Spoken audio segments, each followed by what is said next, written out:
Hallo, schönen guten Tag. Heute ist Gegenteiltag. Hallo. Ja, hier ist Jenny und da ist Björn. Nee, Björn und Jenny. Ist andersrum.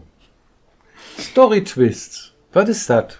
Wenn die Geschichte andersrum läuft, als man sich das vorgestellt hat. Das ist ein Story-Twist. So. Das ist geil, ne? Oder? Okay. Ja. Ich hab nur Grütze im Hirn, aber das ist egal. So, ne? Ja. Das zumindest bleibt so. Ich mag Story-Twists. Ja.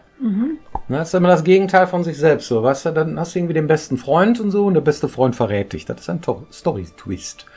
Oder du glaubst irgendwie, du bist in einem U-Boot, kommst dann irgendwie an die Oberfläche und bist dann auf dem Mond. Das ist ein Story-Twist. Ja. Oder du glaubst irgendwie, du jagst den Mörder irgendwie, hast aber irgendwie, kriegst dann raus, du warst es selber. Das ist ein Story-Twist. Ja. Ja, ist der wichtig? Muss man das, wenn einer Geschichte, muss da ein Story-Twist sein, dass das alles sich ins Umgekehrte dreht, immer? Nein, das muss man nicht. Man kann natürlich auf sehr vielfältige Arten und Weisen Geschichten erzählen. Und der Story-Twist ist ein Mittel, das man verwenden kann, um es an der einen oder anderen Stelle ein bisschen spannender zu machen oder vielleicht auch Spieler und Spielerinnen ein bisschen aus der Komfortzone wieder wach zu rütteln. Oh, hier passiert was. Oh, das Spiel kann ja was. Das habe ich ja jetzt, da habe ich ja gar nicht mit gerechnet. Und oft ist es auch so, dass wenn man solche Twists einbaut im Spiel, dass dann länger drüber gesprochen wird auch. Ja.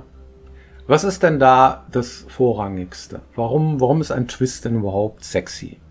Weil er überrascht. Er überrascht den Spieler, er regt ihn an oder den Zuschauer an zu denken, Gedankenexperimente irgendwie. Er ist vielleicht sogar schockiert und denkt sich, oh, da habe ich aber gar nicht mit gerechnet. Ja, jetzt wo ich darüber nachdenke, da macht das Sinn. Wie konnte ich so blöd sein, das nicht zu sehen? Solche Dinge, ja.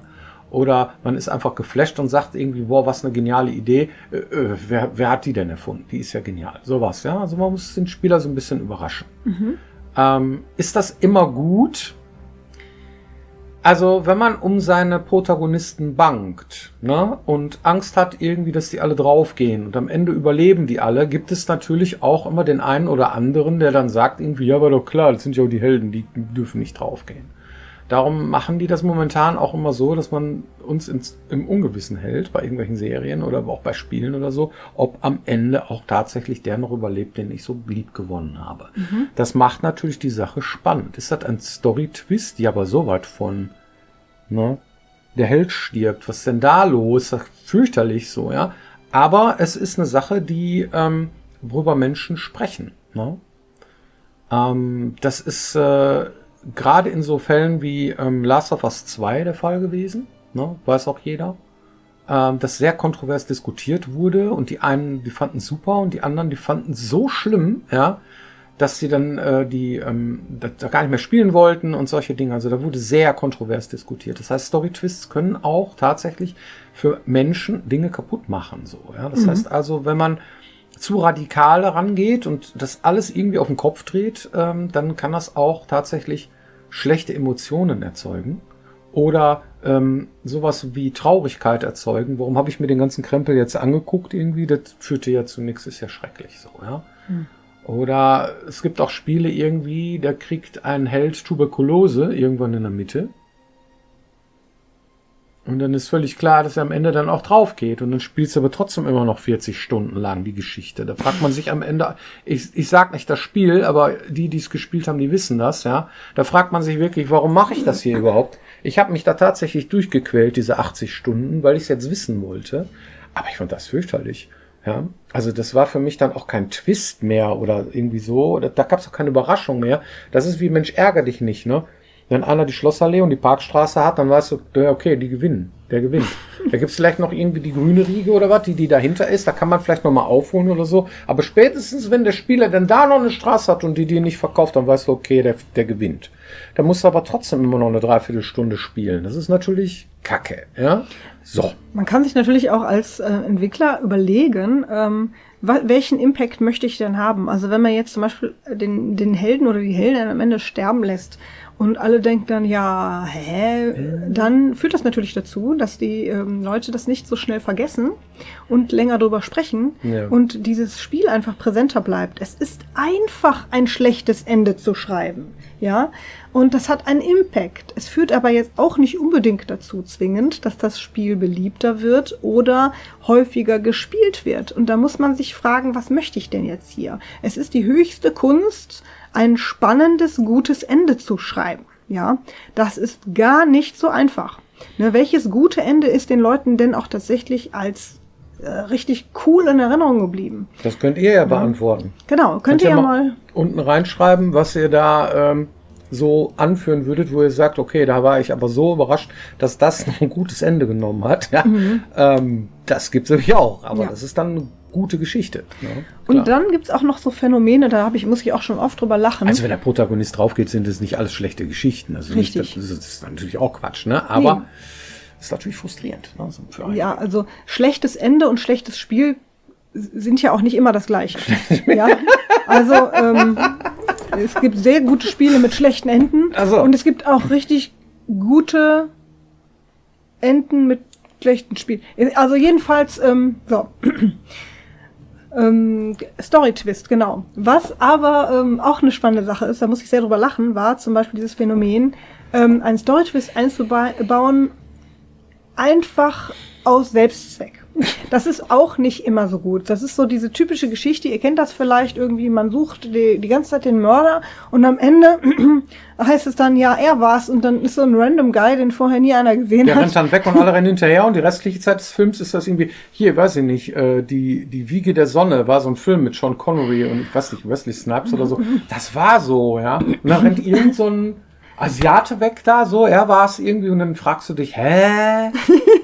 Krimi-Dinner geht mir übrigens auch so, ne? Das letzte Krimi-Dinner, wo wir dabei waren, ne? Dann war's der unscheinbarste Typ, der da in der Ecke stand, der war dann der Mörder. Und dann haben sie versucht irgendwie, weil es gab genug Indizien für den, es gab genug Indizien für die Haushälterin, es gab genug Indizien für die Tochter. Ja, die hätten das alle irgendwie sein können. Nein, das war der Typ, der überhaupt gar nichts damit zu tun hatte. Also das war schon hanebüchender Schwachsinn, das war der Gärtner. Also, sorry, also Krimi-Dinner ist schon lustig oder so, aber wenn man es dann auf Gedeih und Verderb dann so verschachtelt, dass dann da nicht drauf gekommen werden kann, dann wird's auch so Fringe, ja. Und Fringe, ja, die Serie Fringe ist genauso gemacht, ja. Das ist dann so beliebig, dann hat die Welt überhaupt keine Regeln, dann ist das alles irgendwie, das ist auch doof. Das sind auch keine Twists mehr, das ist halt irgendwie alles Murks am Ende des Tages. Ne? Paralleluniversum ist so ein Ding. Ne? Paralleluniversum, wenn irgendeiner damit anfängt, dann darf der alles. Dann darf der alles und dann hat die Welt keine Regeln mehr. Dann ist auch nichts mehr überraschend, weil, ja, ist ja Paralleluniversum, ist völlig super. Ne? Kann man machen, aber da muss man ein Paralleluniversum wählen, meiner Meinung nach, das dann auch eigene Regeln hat. Und die dann auch bitte durchziehen und dann nicht wieder aufweichen, weil sonst wird das alles durcheinander, dann fragst du dich dann irgendwann, ja, okay, ich kann dem nicht mehr folgen. Ja. Es gibt auch so Serien wie Dark zum Beispiel, die sind so kompliziert, die musst du dir dann nochmal angucken und musst dir dann eine Karte machen mit den Protagonisten. Also die erste Staffel haben wir uns angeguckt, fanden das großartig. Aber selbst in der ersten Staffel war das schon so durcheinander, dass wir da gesagt haben, so, wer ist denn jetzt der? Ist das die junge Version von dem Älteren jetzt und ist das der Sohn von dem und so? Und der Clou und der Aha-Effekt nachher am Ende des Tages, der war auch richtig gut, ja. Aber dann kommt dann die zweite Staffel. Und dann ist es eine der möglichen Dinge oder eine der möglichen Zeitstrahle und dann kommt noch eine dritte Zeit oder eine vierte, weiß ich nicht, Zeitebene noch dazu, nämlich die Zukunft und da platzt ja der Kopf. Dann sind nämlich die Typen, die dann vorher die Guten waren, sind dann die Bösen und andersrum und irgendwie, also das haben wir dann, ich habe mir das mal durchgelesen und ich habe mich nicht getraut, die zweite Staffel mehr anzugucken von da. Ja, also ich weiß, dass es vielen so ging, die haben sich die zweite Staffel angeguckt und haben gesagt, so, oh, ich komme nicht mehr mit und haben dann aufgehört. Also zu viel ist auch nicht gut. Ne? Das heißt nicht, dass Dark schlecht ist, das ist cool, total gut, aber es ist anstrengend, es ist ein Tick zu kompliziert. So, ja. Aber Story-Twists an sich finde ich sehr gut, weil eine gute Geschichte hat so ein paar von diesen Story-Twists, dass du etwas erwartest und dann überrascht wirst. Das muss schon irgendwie sein. Wenn man mitraten kann und dann auf das richtige Ergebnis kommt, dann ist das sogar noch am besten, finde ich. Das heißt, ein Story-Twist, oder das ist ein Moment, der will mich doch verarschen. Der will mich doch verarschen. Ja, ich spiele das Spiel mal mit, mal gucken, wie weit ich gehen kann. Ah, siehst du, habe ich doch gewusst. Das ist so ein Aha-Effekt, das finde ich eigentlich immer so ziemlich cool. Das ist auch eine Kunst, ja. Also das ist gar nicht so einfach. Nein. Denn manchmal ist es zu leicht, darauf zu kommen. Ja. Es gibt zu viele Indizien, manchmal kann man gar nicht drauf kommen. Und wo ist die Mitte? Ja, dass die meisten Menschen denken, ach cool, da konnte ich jetzt mitraten, mitdenken. Der Charles Cecil, den haben wir gesehen auf einem Panel auf der Polaris in Hamburg dieses Jahr, also 2025, also für euch jetzt letztes Jahr. Und der hat die Broken Sword Reihe gemacht und hat erzählt, Baphomets Fluch heißt die hier. Genau, und der hat erzählt, dass es halt ein Kunststück ist, wenn du ein Adventure baust, Rätsel zu machen. Es gibt Rätsel, die sind absurd, ja. Mixe irgendwie, was weiß ich, den Hund mit dem Gartenzaun und dann hast du auf einmal irgendwie eine Falle, keine Ahnung. Jedenfalls, mir ist jetzt nichts anderes eingefallen halt. Ich habe nicht länger drüber nachgedacht. Mix irgendeinen Quatsch zusammen. Und dann kommt da irgendwas bei raus. Das kann manchmal auch sehr lustig sein. Aber am schönsten sind die Rätsel, die auch tatsächlich so Sinn ergeben, dass ich persönlich vorher drauf kommen könnte, was ich brauche, bevor das Spiel es mir sagt. Und wenn das leisten kann, dann ist das richtig gut gemacht. Und dann ist das auch ein intelligentes Rätsel.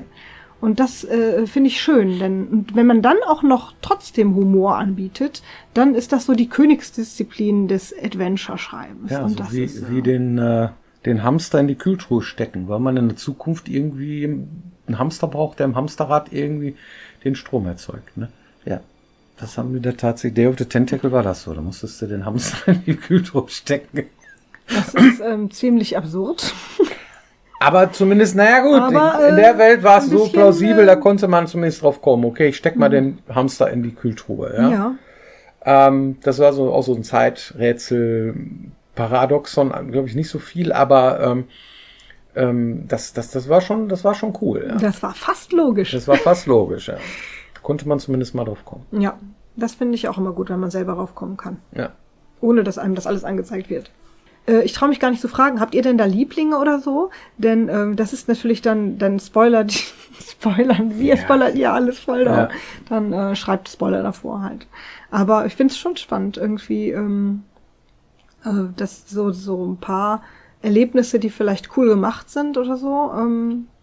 Und gibt es etwas, wo ihr sagt, da legt ihr gar keinen Wert drauf? Und ja, gerne auch, falls ihr noch Fragen habt, schreibt sie auch gerne unten in die Kommentare rein. Dann freuen wir uns. Hat Kralon denn Story-Twists? Bestimmt. Oh ja. Das wird spannend, wie ihr das empfindet am Ende des Tages, was ihr da erlebt in dieser Welt. Ja? Und da sind wir euch mal schon mal gespannt. Ja. Ja, vielen Dank für eure Aufmerksamkeit und bis hoffentlich nächste Woche wieder hier, wenn es heißt Pittage Studio TV. Genau. Vielen Dank. Bis dann. Tschüss. Ciao. Manchmal will ich gar keine Story-Twists. Manchmal will ich einfach nur, dass alle überleben am Ende des Tages, ne? Oder? Ja, wenn man alle lieb gewonnen hat, ist das auch so. Ja. Ne? Ja. Und ansonsten, falls ihr es noch nicht gemacht habt, klickt doch mal hier unsere Sachen an oder folgt diesem Kanal, wenn es euch gefällt, oder wishlistet unser Spiel, falls noch nicht geschehen. Wir sind jetzt im Endspurt.